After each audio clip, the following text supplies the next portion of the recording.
बिस्मिल्लाहिर्रहमानिर्रहीम। अस्सलामु अलैकुम। महमूद असीर शाही एडवोकेट और आप देख रहे हैं लीगल इश्यूज़। आज का लीगल इशू जो डिस्कस करेंगे वो ये है कि जनाब इद्दत के दौरान निकाह करना।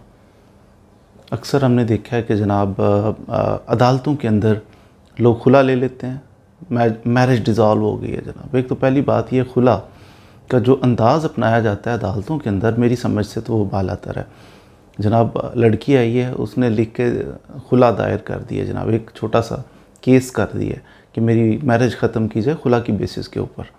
जज साहब अच्छा जी आओ, दूसरे को बुलाओ, नोटिस गया है नहीं गया, बंदा अवेलेबल है नहीं अवेलेबल, जो भी सूरत हाल है, और अच्छा नहीं रहना चाहती, चलो डिज़ॉल्व, एक साइन किया डिज़ॉल्व। तो ये मेरी समझ से बालातर है। बहरहाल जब भी ऐसा कोई मसला हो कि आपने शादी ख़त्म कर शरीयत से रिलेटेड हो तो कोशिश किया करें कि किसी मुस्तनद मुफ्ती साहब से रब्ता करें, तो फिर कुछ ना कुछ अपनी तरफ से ट्राई तो करें ना सेटिस्फेक्शन की। अगरचे मुफ्तियान उज़ाम की राय भी बाज़ दफ़ा मुख्तलिफ होती है, लेकिन आप अपनी तसल्ली कीजिए। आप जिस भी फ़िक़ा से आपका ताल्लुक़ है उस फ़िक़ा के आलिम दीन से भले ही पूछ लें और जाके फिर अपनी तसल्ली एटलीस्ट कम अज़ कम एक दफ़ा कर लें कि खुला हो गई है, सेपरेशन हो गई है नहीं, निकाह हो गया नहीं हो गया। इन सूरत हाल पर गौर करना है। तो इद्दत के दौरान क्या निकाह हो जाता है, ये क्वेश्चन है, इसको थोड़ा सा शॉर्ट सा इंशाल्लाह अभी डिस्कस कर लेते हैं। इद्दत के दौरान का पहली बात है कि शरीयत में मना है। अब अगर इद्दत के दौरान निकाह, फिर इद्दत का मकसद ही ये है कि ये एक स्पेसिफिक पीरियड है जब औरत फ्री है, बिल्कुल फ्री है, और इसको ना कुछ चंद एक पाबंदियाँ शरीयत ने लगा दी हैं। उनमें से एक सबसे बड़ी पाबंदी ये है कि जब शरीयत ने कह दिया है कि इद्दत के दौरान ये आगे निकाह नहीं कर सकती तो नहीं कर सकती, सीधी सी बात। लेकिन बाज़ सूरतों में ये ऐसा मामला हो जाता है, उसमें भी आगे आरा मुख्तलिफ हो सकती हैं। अगरचे कानून की हम बात करें ना, तो कानून के अंदर एक किताब जिस पे ज़्यादातर हवाला जिसका दिया जाता है मोहम्मदल्ला उस बाय DF मुल्ला, उसके अंदर यही वजाहत है कि अगर कोई इद्दत के दौरान निकाह कर लेता है तो उसका निकाह जो है वो इर्रेगुलर कंसिडर किया जाएगा। निकाह हो गया, इद्दत के दौरान निकाह किया तो निकाह हो गया, लेकिन ये इर्रेगुलर कंसिडर किया जाएगा। इर्रेगुलर से मुराद है कि यानी ये जितना अरसा ये निकाह चला, इद्दत अभी टाइम उसका मौजूद है, तो उस दौरान ये ज़िना के ज़ुमरे में नहीं आएंगे, इनको यानी कोड़े नहीं मारे जाएंगे, इनको संसार नहीं कर दिया जाएगा, कोई ऐसी सूरत हाल नहीं कर दी जाएगी इनके साथ। इर्रेगुलर ज़रूर है, खिलाफ शरीयत है, फासिद है, तो ये उसके अंदर है।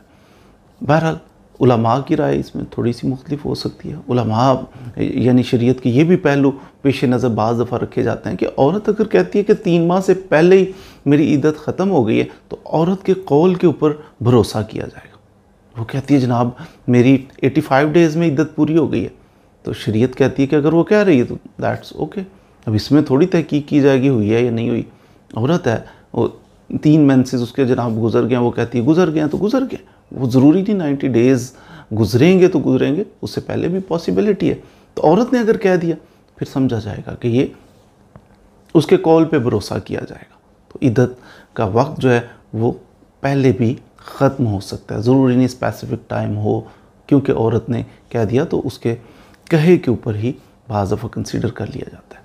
बहरहाल इसमें ज़्यादातर उलमा की ये भी राय है कि ये जो चीज़ है कि इद्दत के दौरान निकाह कर लिया जाए तो वो खिलाफ शरीयत है, अल्लाह ताला के अहकामात की खिलाफ वर्जी है। पहली बात तो ये सख्त गुनहगार है वो आदमी कि जिसने ये हरकत की, कि अल्लाह ताला के हुक्म है ना, तो जिसने इस नीयत, ये तो सख्त गुनहगार है ना, उसने शरीयत की वायलेशन की है इद्दत के दौरान निकाह करना। लेकिन अगर कोई शख्स इस नीयत के साथ इद्दत में निकाह करता है ना कि अच्छा जी अल्लाह के अहकामात हैं कि इद्दत में निकाह नहीं करनी, दीन के ये अहकामात हैं, तो वो इस नीयत से करता है कि मैं क्या समझता हूँ शरीयत के, हो छोड़ो, ये इस नीयत तहकीर करता है, तो इस सूरत में वो बंदा जो है वो उसका ईमान से भी हाथ धोना पड़ सकता है, यानी उसका ईमान जो है वो भी ख़तरे में है, वो उसे तजदीद ईमान करनी पड़ेगी। कुफ्र हो जाता है बाज़ सूरतों में ना, कि अगर इंसान शरीयत का मजाक उड़ाए, शरीयत के जनाब अहकामात की सरीहन खिलाफ वर्जी। एक तो होता है गुनाह हो जाना, एक कहता है बंदा नमाज पढ़नी है तो बंदा कहे कि जी नमाज नहीं पढ़ी उसने, तो ये इससे नमाज छोड़ देने से बंदे पे वो अहकामात नहीं लागू होते, ये गुनहगार हुआ। लेकिन अगर बंदा के नमाज है ही नहीं, मैं नहीं मानता नमाज को कि नमाज पढ़नी चाहिए, अभी ये और हुक्म आ जाएगा, यहाँ पे कुफर इस पे लागू हो जाएगा कि ये बंदा कहता है अल्लाह का हुक्म है और वो कहता है नहीं ये हुक्म कोई नहीं, क्या हुक्म है, मैं इसको नहीं मानता। ये क्या कहते हैं, मानता हूँ अल्लाह का हुक्म है तो जनाब ये पढ़नी चाहिए, लेकिन मैं नहीं पढ़ सका, ये और हुक्म है। जस्ट लाइक दैट, अगर इद्दत के दौरान निकाह की भी बात हो तो कोई बंदा इस नीयत के साथ इद्दत में निकाह करे कि अल्लाह का हुक्म है, ठीक है, लेकिन मैं नहीं मानता अल्लाह का हुक्म, वो कोई छोड़ो इसको, तो ये सख्त अहकामात इस पे आ जाएंगे, ईमान से हाथ धोना पड़ सकता है। बहरहाल अगर कोई इस नीयत से नहीं भी करता, कहता है अल्लाह के अहकामात है मानता हूँ लेकिन चलें फिर भी कर लेते हैं, तो फिर ये भी सुस्ती की वजह से या ऐसी हरकत भी करता है, फिर भी ये यानी फजीलत वाली बात नहीं, ये सख्त गुनहगार है, हर हालत में गुनहगार है।